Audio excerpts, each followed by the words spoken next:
Welcome back, friends. Welcome back to Subnautica, land of the ocean. As you can see, my base is falling apart slowly. There we go. In the previous episode, we went to the Aurora, and we got all the parts, all the posters, we got all the hiccups if possible, and we stopped the radiation from contaminating the ocean. With the upgraded Seamoth, somewhat upgraded, we can actually go to the Degasi habitats, and all the lore and the PDAs all can be found there. We'll jump back into the warm waters of Subnautica.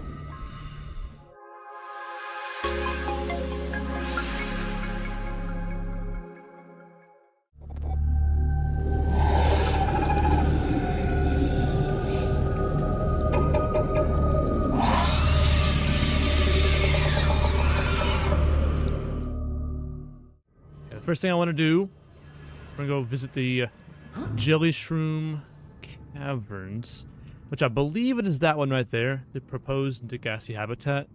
I could be wrong, but we got our fully healed Seamoth.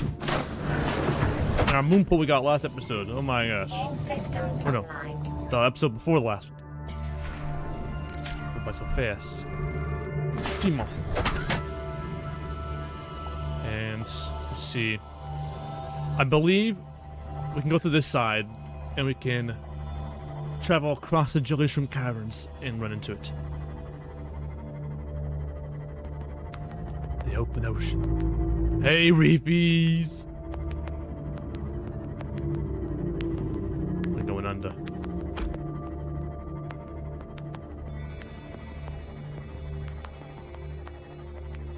There we are. We're lined up. Oh man, how I've wanted to been here for so long. I already looked here. Oh, sorry, fishy.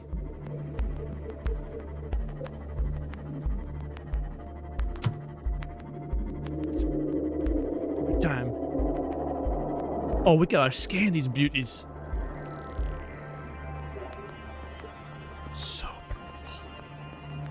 it's just so purple. And now we actually have the crush depth pretty high, so now we can at least be down here for a little bit. Alright. Most players actually just come down here without Seamoth, not realizing that your air will deplete very quickly at this time. Oh, we already have this. We need the vehicular one. That one upgrades all the vehiculars. Power cell, we need that one. 2 parts. We got 1. Take some shale. Shale outcrop. Oh, Jellyshroom. Oh yeah. Let's look at her. Jellyshroom. Bite her, not now. I'm reading. Oh, no. Darn biters. I'll read my Seamoth. Okay. We have the Jellyshroom, a life form unique to a microcosm located in a cave system deep within the grassy plateaus, where a high concentration of carnivorous life forms wards off the smaller predators. Consists of a tough, trunk-like base from which grows a fragile purple membrane. Membrane structure suggests vulnerability to predation, but evidence thereof is lacking. Unknown defensive mechanisms. Possible symbiotic relationship. Predators. Non-identified. Okay. Cool. Oh yeah. See, the last Degasi base we visited was on the island, the floating one. All the floaters. I gotta scan those. Okay. Water filtration. Yes, sir. We'll be taking that. We can make all the waters we can. And salt. Okay, what we have here? Integrating PDA data. New blueprint acquired. Okay. We have Degasi survivors. I keep wanting to say Degrassi. You know, like the old show back. Degasi. Bart Torgal's log number 1. This world. I thought it might get claustrophobic living underwater. Father feels it is. He'd tell me it was childish, but I stare out the window and sometimes I think how lucky I am to see this world up close. Back on the island, I wouldn't have believed the creatures that live down here. The fish, they glow. There's one that's 90% eyeball. Snakes twice the length of a habitat compartment. Certainly, it's not all friendly. Most of the plant life is toxic. I learned that the hard way. But I've managed to coax some marble melons into growing indoors. And when they don't cover our dietary needs, well, we eat the fish themselves. It's a bit gross, but it's nothing they wouldn't do. I've been attempting to document my findings. Father approves. He says understanding is power, that the more we know about this planet, the more we can use it to our advantage. I'm just doing it because it's fun. It's not easy without proper equipment and network access, but the old-fashioned way, observing, taking notes, testing theories, shows me the world in a way a spectroscopic analysis never could. Lately, I've been watching the crab snakes.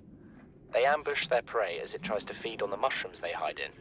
What they don't eat settles on the seabed, which fertilizes the mushrooms, which feeds the herbivores, and so the chain continues. Co-evolution gives me the fuzzies. The fuzzies.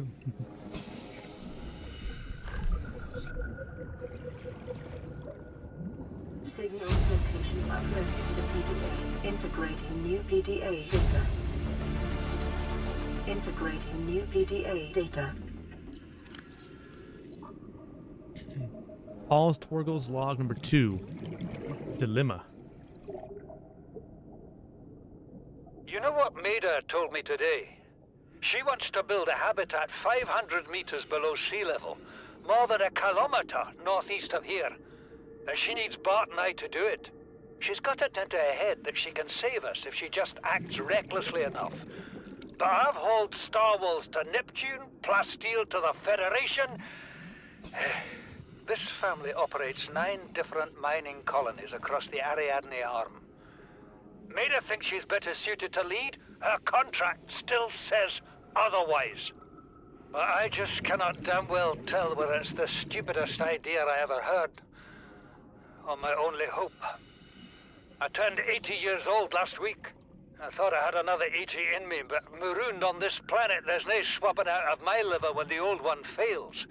Here, I'm mortal. And Maida is useful. So, it's my responsibility to make a decision. Return to the island and hope whatever knocked the Degasi out of the sky won't do the same to the rescue ship. Or take us deeper in search of answers. And all the while be hoping old age gets me before the sea monsters do. I'll give Maida just one thing. She was right about these caves. There's enough lithium there to fabricate 100 tons of plasteel. Enough for a damn fleet of Cyclops submarines. There was nothing anyone could have done to avoid crashing here. But I was right to order the detour. If we get off this planet, they'll be talking about the Torgal share price on the other side of the Federation. Wow, 500 meters below. That is quite deep, even for like, even their third base.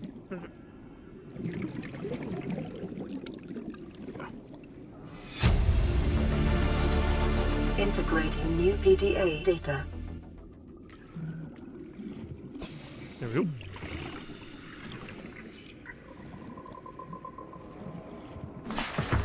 Log real quick.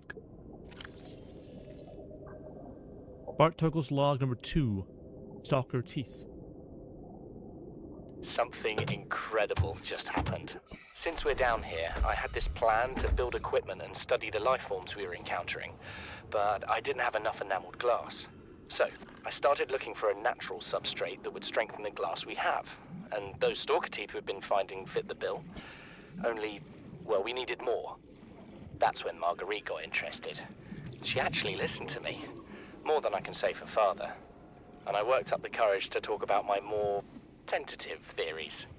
When I told her they were attracted to metal deposits, that their teeth get dislodged when they pick them up, her eyes narrowed and she dashed out of the room.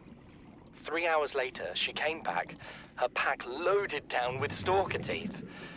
I asked her about it. She shrugged and said my theories were good. Said she had the meeting out of the palm of her hand. I think she meant it literally. She is incredible. She went out to the kelp forest armed with just a heat blade and went fin to fin with a pack of stalkers. On the one hand, that is the coolest thing I have ever heard. On the other, well, I hope the stalkers didn't come off worse than Marguerite did. She had a huge gash on her forearm. I don't think things went as smoothly as she made out. And what's the point in surviving here if we have to kill everything that makes it so wonderful? I wish I knew more about these animals, but Father won't let me leave the habitat. Maybe with all this glass, we could build a containment unit and get up close to them. The enameled glass. Yeah, Marguerite, she's a mercenary, so I mean, this ain't that surprising. Water filtration system. The filtration system draws water unfit for human consumption from an external source, atomically splits it into constituent parts, and outputs consumable liquid water and salts while disposing of any harmful byproduct. It can be built in any compatible habitat module, but has substantial power requirements. The Altera water filtration system. Any liquid into pure, refreshing, pH balanced water. Yes, sir. Any liquid. Aerogel. Interesting.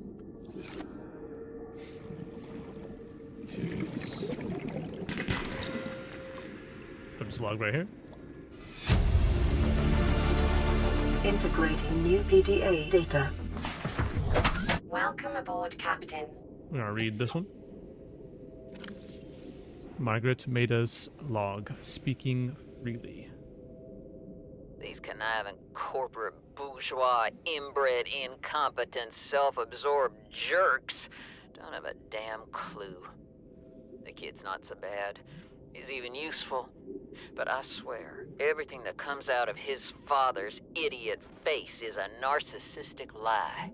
He wants to stay in this cave, his problem. I'm the one doing the heavy lifting. When sea monsters are hunting you, you don't hide. You hunt the sea monsters. Then you build a bigger boat out of sea monster bones and you hunt bigger monsters. Keep going until there aren't any monsters left to hunt you. I'm going deeper. I'm gonna find what shot us down and I'm gonna tear its damn heart out. I've started the prep work. The kids taught me how to make enameled glass. I've started stockpiling metal ores to build myself a Seamoth. I'll raid the indoor grow beds before I leave. Seek fluid intake. Oh, I'm in some logs right now. Susie.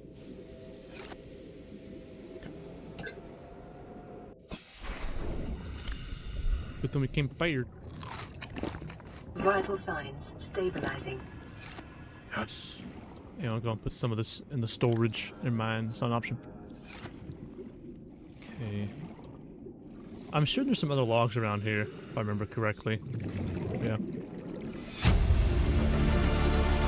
Integrating new PDA data.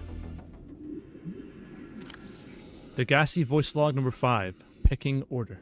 Son, there is always a pecking order. And in our world, money makes a hierarchy. I pay Maida a fraction of what I pay you, and you a fraction of what I pay me. If money makes the hierarchy, why is Marguerite making the decisions? We need her. We let her think what she likes, so long as she does what she's told. And what if she doesn't? For enough money, she will. People always do. Damn, that's true. Well, that's facts. I mean, not everyone, but a good majority. Okay. Going for some more logs. I know there's a few more. I'm just trying to remember where they're at. Flashlight. This area's clear. Ah, what was this? Ultra high capacity tank? Oh. Oh, I have that. Darn it. I think I have mostly everything in here. Oh. Integrating new PDA data. Degasi voice log number 6. Deeper. We're already 200 meters below sea level. You want to go deeper? Look around us, Chief. Water leaking through the hull, water outside the hatch. We're drowning real slow. If rescue arrives, whatever shot us down, it's gonna do it again and again until it's shut off. You see an off switch around here, Chief? Why would it any more likely be half a kilometer down? Your kid found something on the scanner. There's something down there. Something that shouldn't be. You're mad. I'm going all the same, and I have an idea you two are gonna follow. But if you do, be mindful. Your authority stopped at sea level.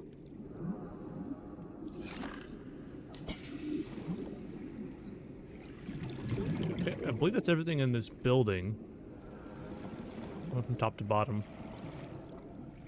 Or still missing an environmental log somewhere. Maybe it's around here. Observatory. Should be around here. Power cell charger. New blueprint acquired. There's moon pool fragments down here? I didn't know that. Okay. Let's look around.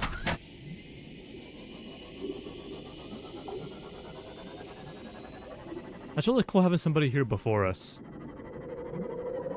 So not only we're cleaning up, like, we're like the tracks of who came here before, but also how we got shot down, who were the aliens or the inhabitants of the planet, stuff like that.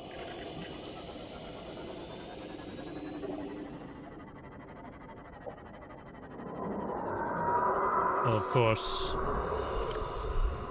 Let's do this real quick. We're gonna go say hello. Ah, wait. They'll leave their compartment soon. The fish are going in there.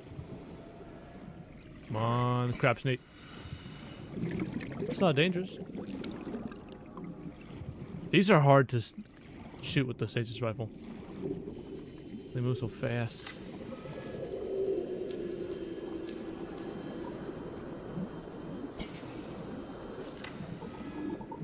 Come on, come on, come on.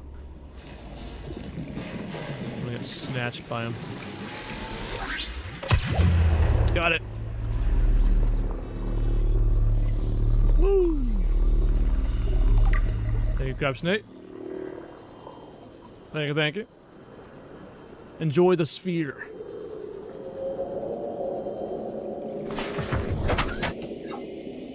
Okay. We'll treat that one real quick. Indigenous life forms. Fauna. Carnivores. Crab snake. Crab snakes. This life form appears to live in symbiosis with the local flora. All encountered specimens have been located within 50 meters of Jellyshroom flora, frequently within the plants themselves. 1. Jaws. The crab snake has 2 pairs of fangs and 1 larger claw on either side. It plunges these claws into its prey, locking them in place, while the inner jaw tears through the flesh. 2. Jellyshroom symbiosis. Jellyshrooms provide the perfect lair from which to ambush their prey and protect their young. The presence of crab snakes likely deters herbivores from feeding on the jellyshroom itself, thus ensuring the relationship continues. 3. Behavior. Crab snakes display territorial behavior when threatened, patrolling the cave systems in which they reside. Assessment. Avoid. Crab snakes. Rupee and all that. That's not bad. We can make that when we get back home. So we're still searching for the last PDA here. The environmental log. It's near a floodlight. Whoa, there's a lot of crab snakes over here. Air tool. No, thank you.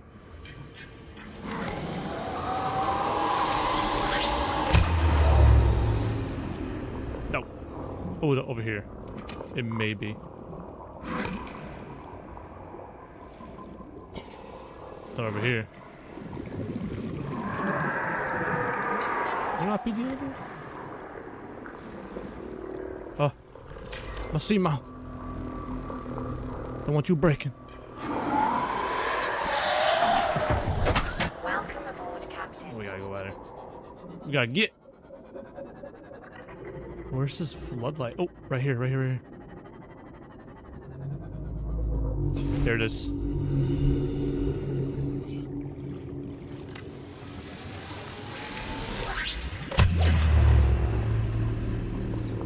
Signal location uploaded to PDA. Integrating new PDA data. Integrating new PDA data. Dang, these caverns are massive. So gorgeous, though. Skin Oculus.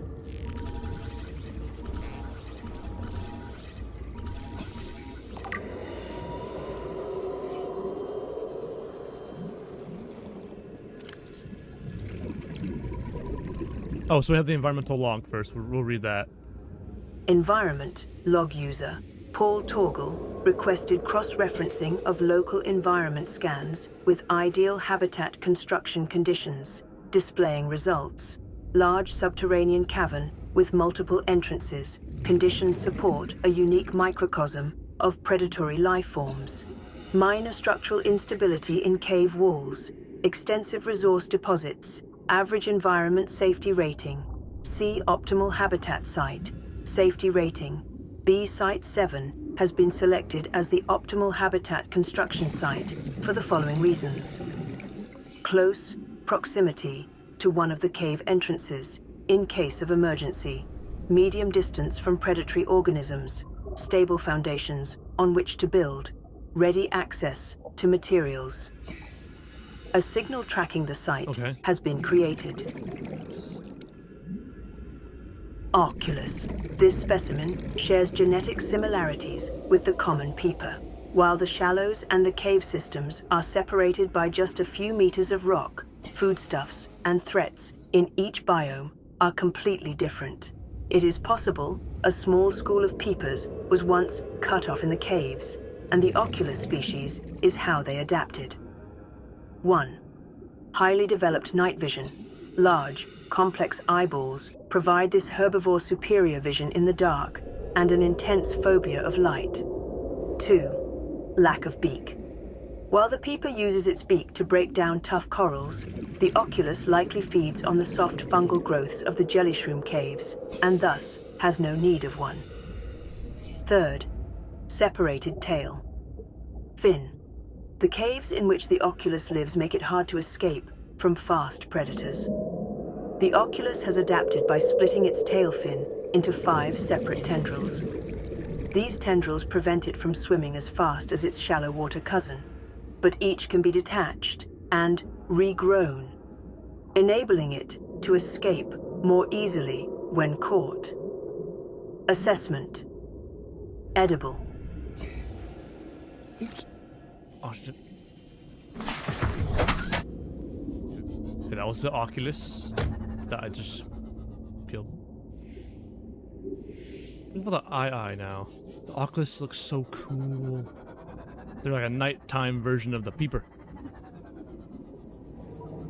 Where's an eye? They're just a floating eyeball, essentially. Let's go up on an eye now. The biter. Ah! An eye.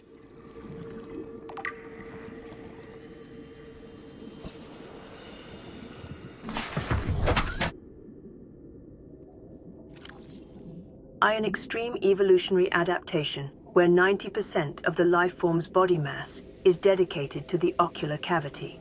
1. Oversized eyeball. Deep-set rings in the lens suggest specialization for identifying its predators in low-light environments, long before they come into attack range. 2. Underdeveloped fins. Incapable of fast movement, this species is vulnerable to agile predators at close range. Shark species may have evolved hunting techniques to close on the eye unseen from above, below, or behind. This organism and the common peeper share a common evolutionary ancestor. While the eye has sacrificed maneuverability, it shares and enhances its cousin's powerful eyesight. The ancestral alpha peeper may have been one of the first life forms on 454-6b to develop eyesight, many millions of years ago. Assessment: edible, low calorie count. Many millions of years ago. Interesting. Interesting.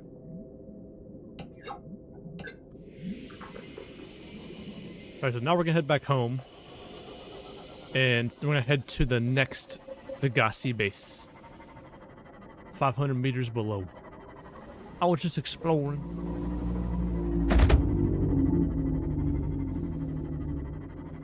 Woo!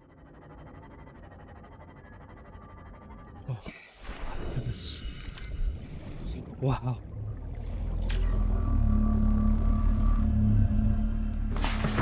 Okay, let's go to the base real quick, and then we're gonna go to that next to the last Degasi base. Or the supposedly last Degasi base. Alright, we're back home. We parked our Seamoth. Welcome aboard, Captain.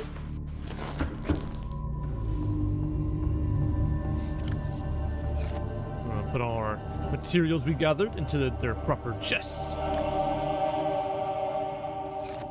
Gold here. Diamonds and lithium are over here. And let's get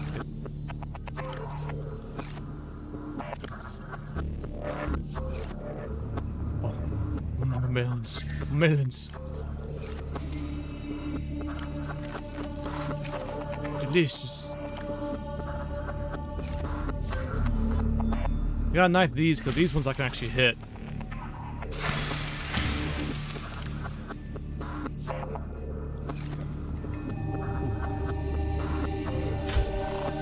And then we'll make way for the next Degasi base. Load in. There. Welcome aboard, Captain. Beautiful. Just beautiful. Oops. Toss that one. It's our bed. The Aurora ship miniature. Oh, of course. It's Reggie. Keep calm. See you, Reggie.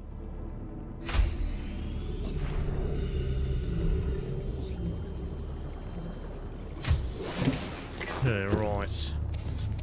Lantern fridge for good luck. And put a repair tool right here. Got our aquarium. Oh! Oh, they got the disease. We gotta fix this planet. You got him. I probably should make some water bottles before I go. Oh wait, no. I have plenty.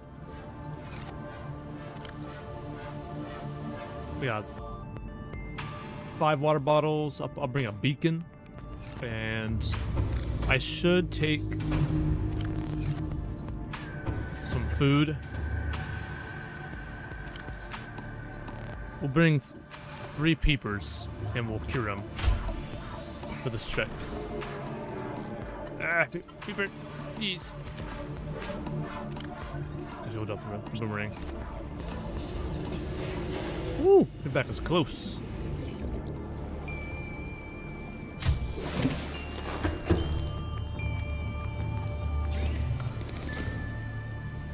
Cured peeper. Now, I'm not too sure how long that lasts, but definitely longer than not curing it with salt. In that case, I'm gonna bring an extra water bottle because it will bring our hydration down. And the light stick as well.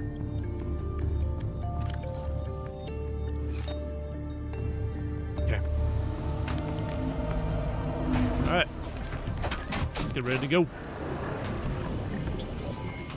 All systems online.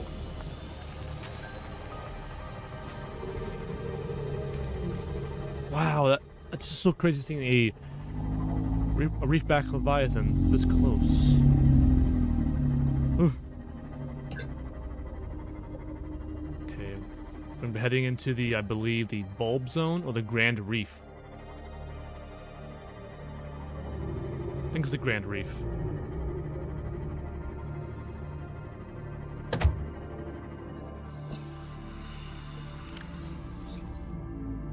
We're needing this a lot, actually. Wow. We're leaving the reef.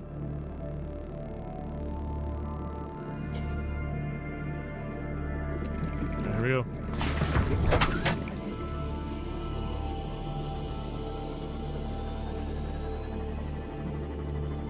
Oh, there's a pod down here.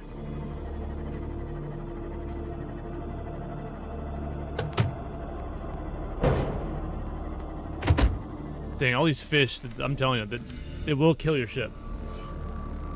It'll destroy your ship.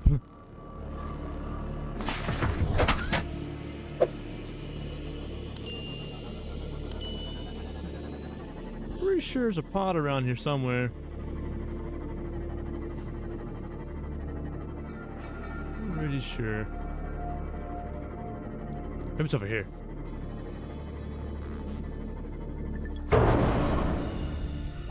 We're in the mountains.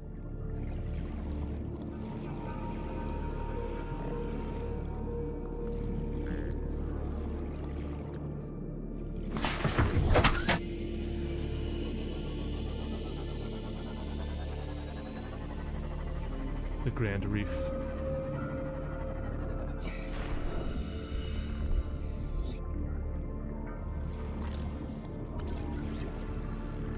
Membrane tree.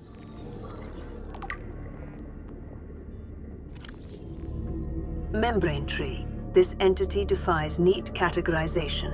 It consists of more than one coral species working in tandem to create an insulated microcosm enclosed within a translucent membrane. Found exclusively growing on basalt rock in the Grand Reefs, the homeostatic conditions within are considerably warmer and more dense with microbial life than the outside environment, and the bright purple fauna inside will likely die off quickly if exposed. It's one of my favorite biomes.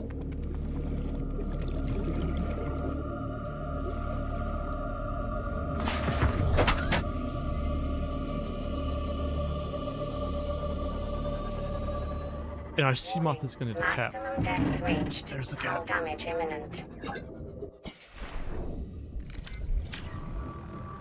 So we can't go that deep just yet.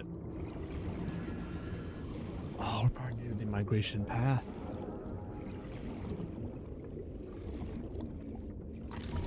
Anchor pod.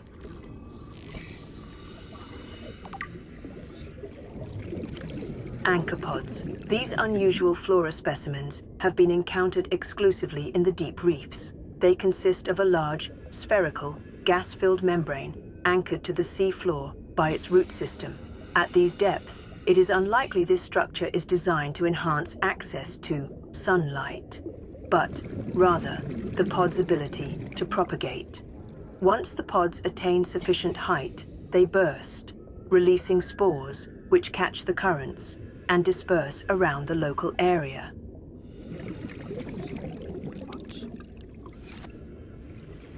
There's jelly rays down here. Yeah. Bladderfish. So dark. It's so dark.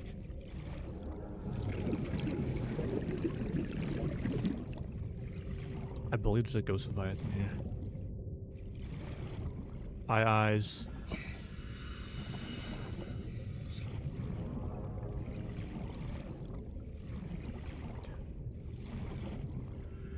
We're gonna place our beacon right here. Before we can find our way out. Way out.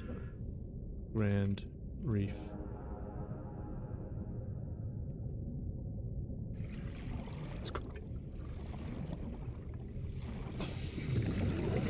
ruby. We need this.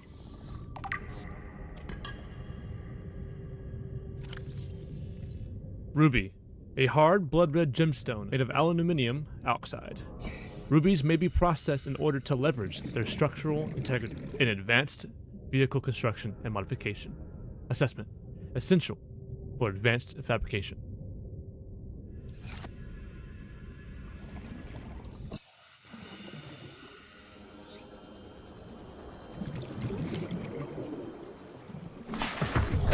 Welcome aboard, Captain.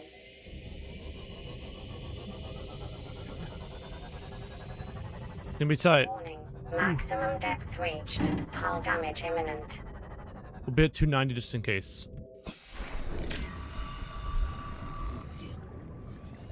Wow. I mean, this Grand Reef is, grand. Okay, let's get one more thing of oxygen, and let's go.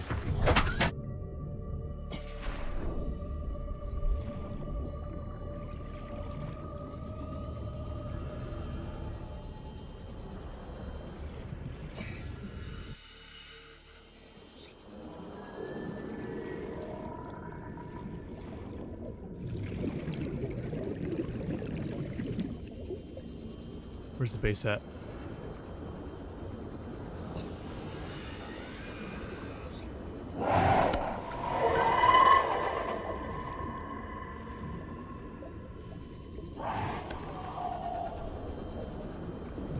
Where's the base? Detecting a titanium mass somewhere in this area. Unable to confirm whether it originated on the Aurora. I think anything down here, the Aurora wreckage, really did not touch. Here's a base.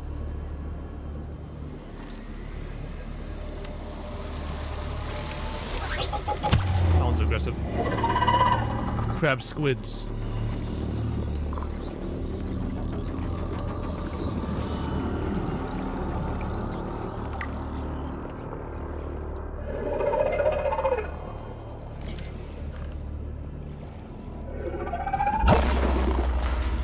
Yeah, the EMP thing, so. Forgot about that one.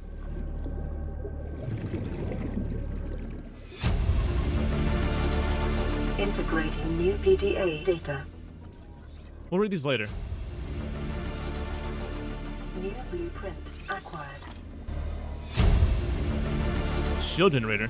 Nice. Blueprint acquired. We're on time schedule. Integrating new PDA data. Integrating new PDA data.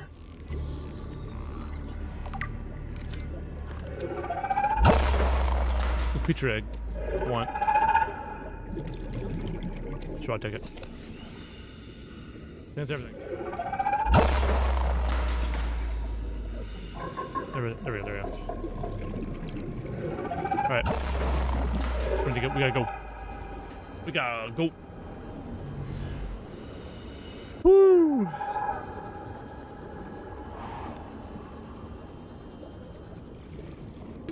"30 seconds.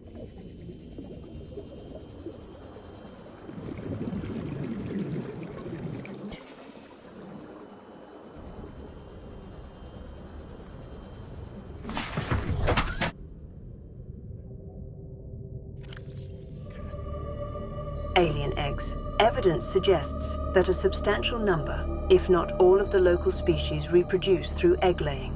Eggs can be found resting on the seafloor, buried beneath detritus, or even wedged into cracks in the rock. Different species likely favor different biomes as their nesting grounds. Eggs discovered in the wild are in some form of natural stasis, likely awaiting ideal conditions in which to hatch, or the delivery of some vital enzyme which will kick-start the process. It is impossible to calculate the species of the egg from the exterior. However, it may be possible to stimulate a hatching response if an egg is relocated to a suitable alien containment unit.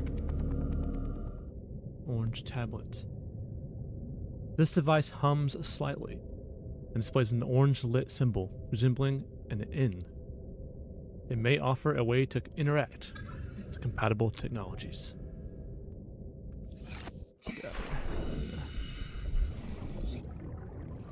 Go here. We can read, or we can listen.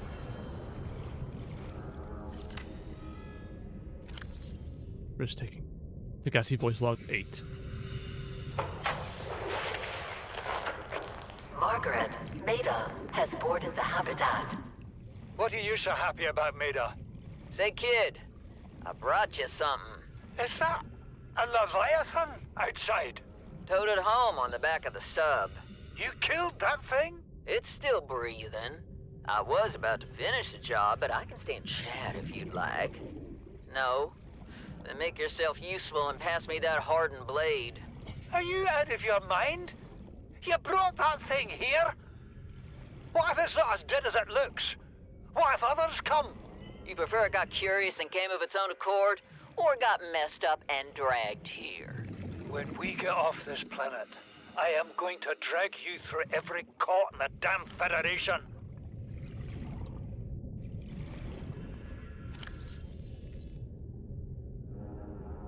Degasi voice log number 9. Disaster. I have had it with you, risking our lives. Oh, stow it, Chief. The kid can't kill this disease without fish to study. I'm just bringing him home. But tell her. Tell her I'm right. You're both wrong. Marguerite, I can't find out how they resist the bacteria if you slaughter them all. It ain't always they oblige in coming in alive. He means you're being reckless. Father, the outcome's no better if we hole up in here and don't go outside. That we have to find a middle way. There is no compromise. Not while she's on my sea base. Your sea base? I'm going outside. Bart, Torgal has disembarked the habitat. Bart, come in. It's dangerous. Damn it, boy. I know you can hear me. Chief, get off the radio and put on your helmet. What? Brace!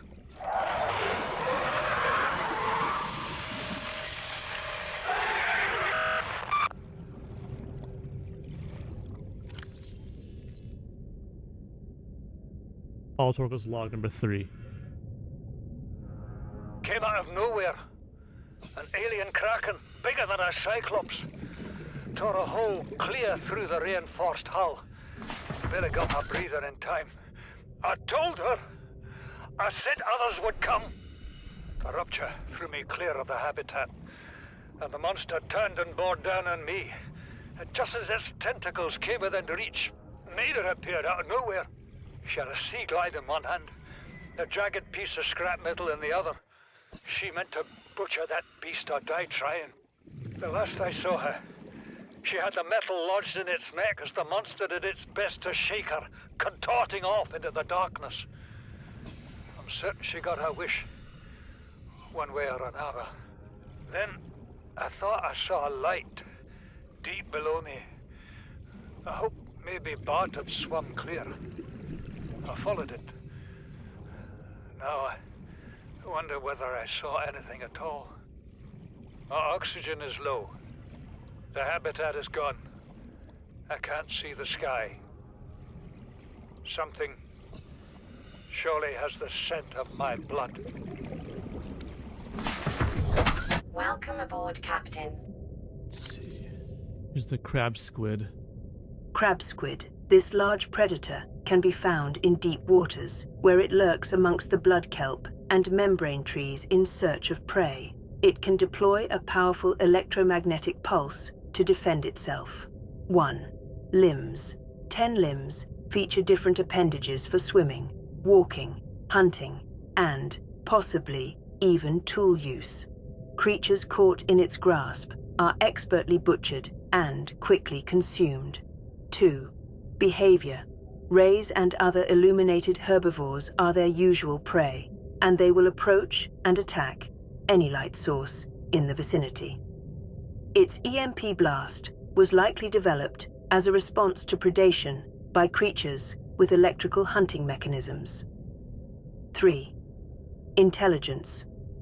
While crab squids appear to have large brains and a resemblance to the intelligent squids of Earth, the organ inside the creature's head is its stomach, which it must fill with startling regularity.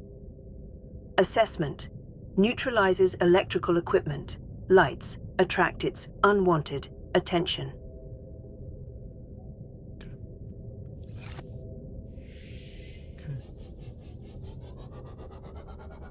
Don't keep that beacon there, however. The migration path must be around here somewhere. Another alien vent. Sucking out peepers. Where's the Ghost Leviathan up there? With the arrow gel.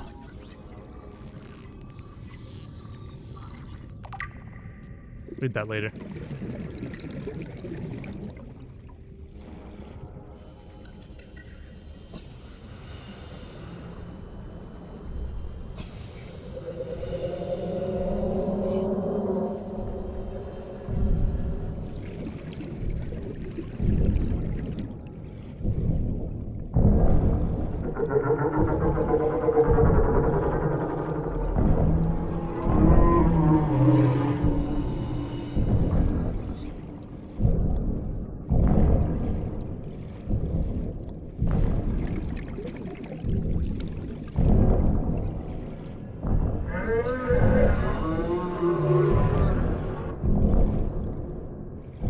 They are, the sea treaders.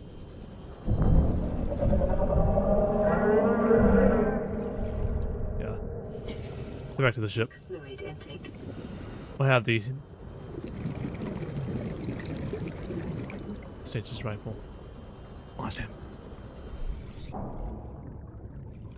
I want to go skin that Ghost Leviathan. I saw it. I want to skin it. Ghost Leviathan. There you are. I saw its tail. There's.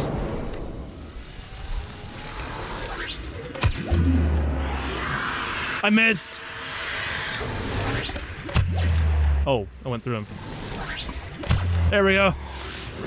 Woo! Hey, buddy. Yeah, his hitboxers very, very small. Very small. I'm out of, you know. I'm gonna shoot it again. Okay. Alright, we gotta go. These guard the barriers of the outer ocean. The dead zone. We gotta go. That was so close. I forgot the hitbox is like super tiny. Oh, we're past the island. We're past the island.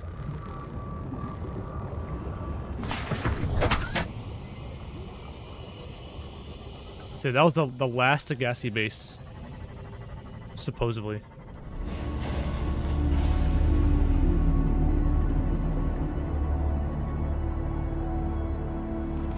Welcome aboard, Captain. Slumber.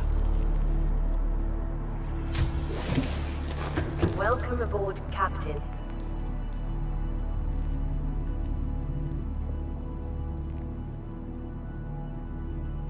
Yes.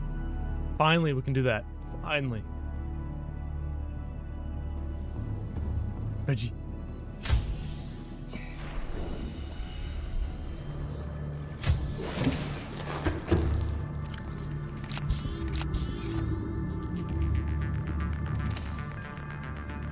This is Life Pod 2, coordinates attached. We're way past our safe depth and bleeding O2. We'll have to swim for the surface, but it's 500 meters straight up. We'll make for the rendezvous and keep you posted. Out. Signal location Meters? uploaded to PDA. Excellent.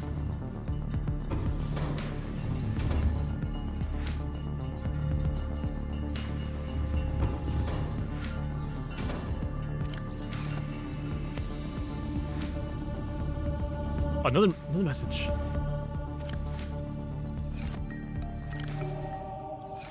What we gotta do? Playing partially translated broadcast. Destroyed. Mode. Patrol. New targets unaccounted for. 1.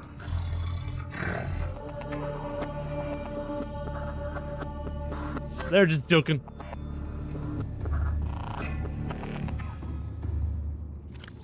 Alright, the Ghost Leviathan. Ghost Leviathan. This creature is approaching the size limit for sustainable organic life forms and has been designated Leviathan class. Adults of the species have been encountered exclusively around the edges of the volcanic crater which supports life on this part of the planet and react with extreme aggression on approach. 1. Hammerhead. Cartilaginous extensions of the creature's skull form a hammerhead which protects the Ghost Leviathan as it performs devastating ramming attacks. 2. Jaws. While fully capable of tearing through the flesh of any creature in range, all evidence indicates that mature Ghost Leviathans feed on microscopic life forms in the waters around the edges of the inhabited zone. Their vicious attacks on interlopers to their domain are not predatory in nature, but territorial. A creature so vast requires a huge expanse of water to satisfy its daily calorie requirements. 3rd torso. Its muscled interior body is surrounded by a translucent outer membrane, suggesting adaptation for deep, low-light environments. When threatened, it contents its entire body before lashing out with incredible speed. 4. Life cycle. Probable migratory behavior.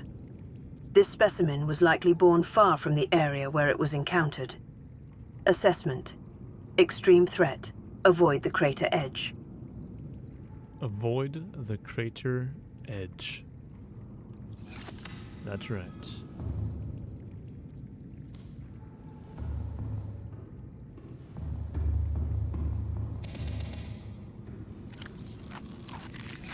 Let's go. Thank you.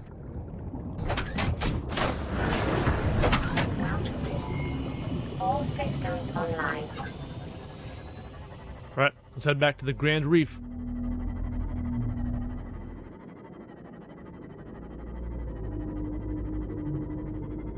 Go down.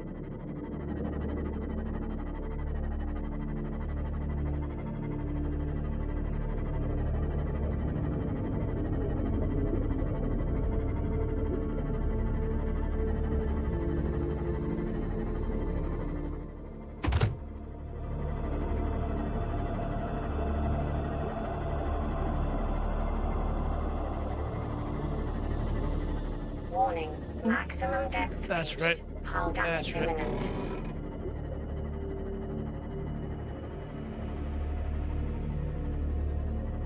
Okay, we'll put it at 294.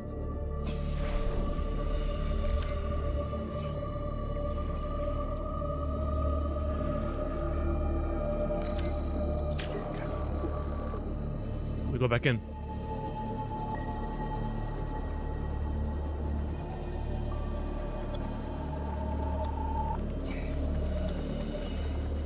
The Grand Reef.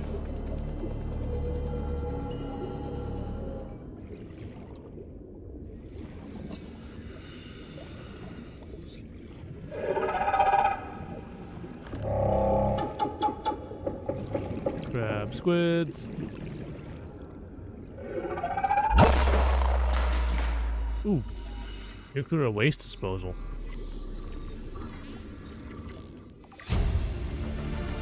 Sounds good, sounds good. Blueprint acquired. Yeah, I see no more PDAs in this room. Oh, I didn't think about that.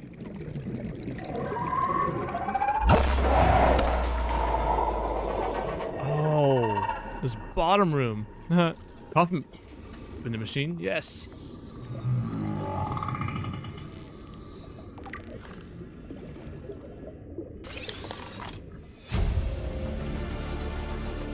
New blueprint acquired. I gotta hurry. Integrating new PDA data. Alright, finished here. Okay, we found it. And the coffee bean machine.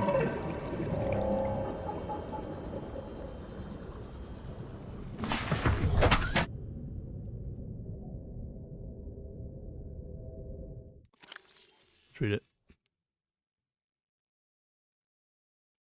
Degasi voice log number 7.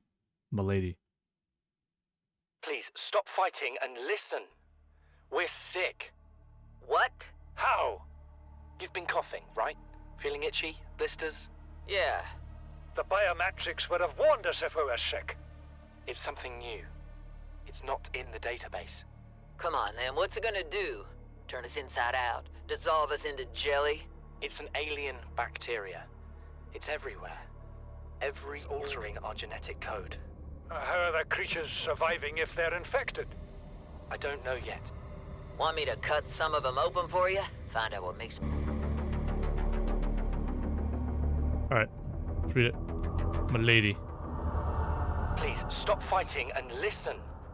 We're sick. What? How? You've been coughing, right? Feeling itchy? Blisters? Yeah. The biometrics would have warned us if we were sick. It's something new.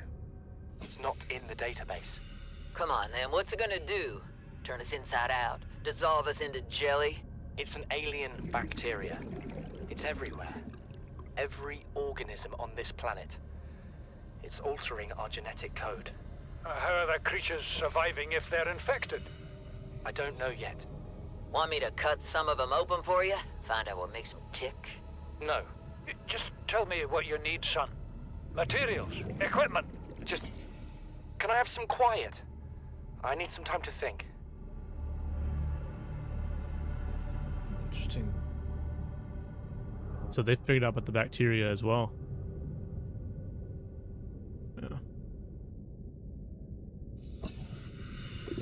The Warper. Warper, an aggressive creature with the ability to teleport itself and others in space. No genetic crossover identified with indigenous life forms. Warper. Demonstrates no recognized defensive behavior. 1. The Warper. Head. Mechanisms located in the head region provide its warping capability, which it uses to stalk its targets. 2nd torso. Appears to hunt other life forms, but no digestive organs have been identified. Internal structure considerably more complex than other known organisms. Unable to distinguish whether organic or artificial in nature. Assessment. Further research required. And I believe those things on the radios, those were the Warpers. Or some alien hunting us down, but I'm pretty sure that's what they were. Okay.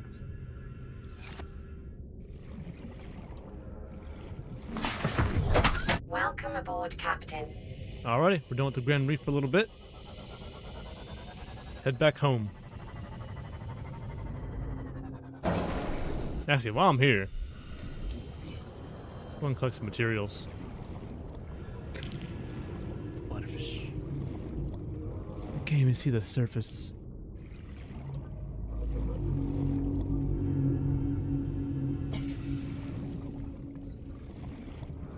Some limestone down here. Well, that's down here. Or a ruby.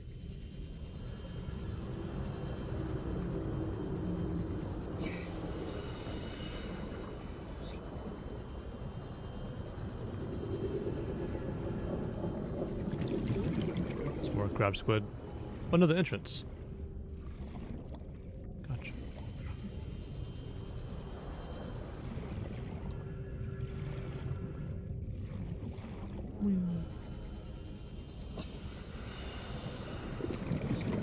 See a few more gel sacks and a few more rubies.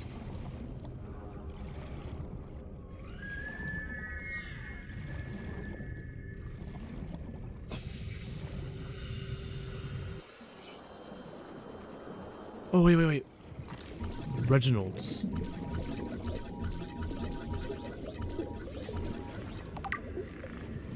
Reginald's.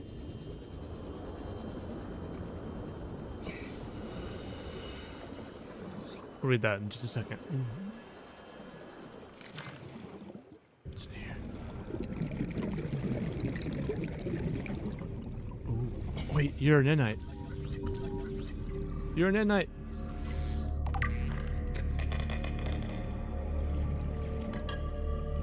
This is good.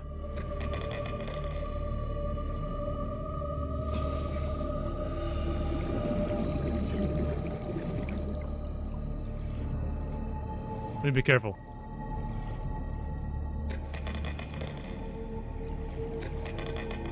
This is good. We gotta go now.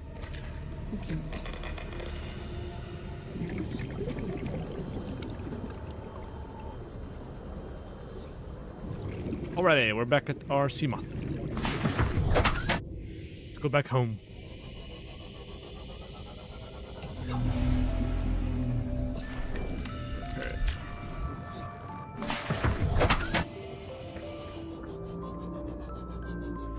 Welcome aboard, Captain. What a trek! What an adventure that was.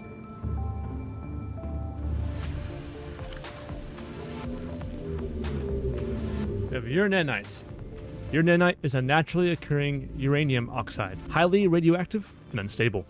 Its primary use is in the production of uranium reactor rods for nuclear generators. Assessment: applications in nuclear powers. Reginald. A small herbivore and a distant relative of the common peeper, sharing that species' well-developed, side-facing eyes, approximate size, and body profile. 1. Coloration. Dull green coloration for deep water camouflage. Luminescent tail coloration, likely part of mating behavior. 2nd diet. Filters algae and other plant material from the water via 4 gill-like, forward-facing orifices. Assessment. Edible. High calorie count. Very cool. And then I put more lockers right here.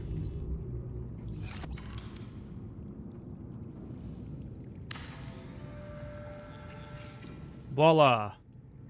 More storage.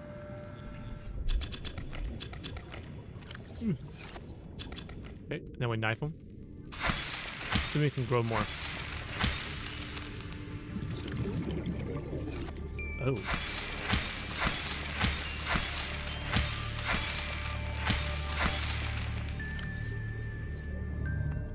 Okay, I believe we're done here. It's a very long video. It's 2 hours now. Welcome aboard, Captain. I'm gonna sleep.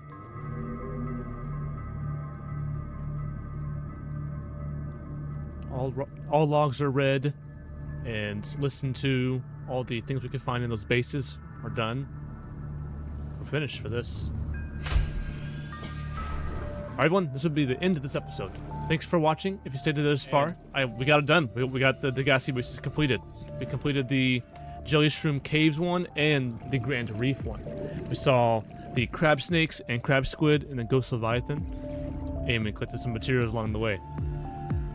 I'll see you guys next time on the next episode of Subnautica, where we go to the deep depths, where we find some more blueprints to upgrade our Seamoth, maybe build the prawn suit, or maybe even build the Cyclops.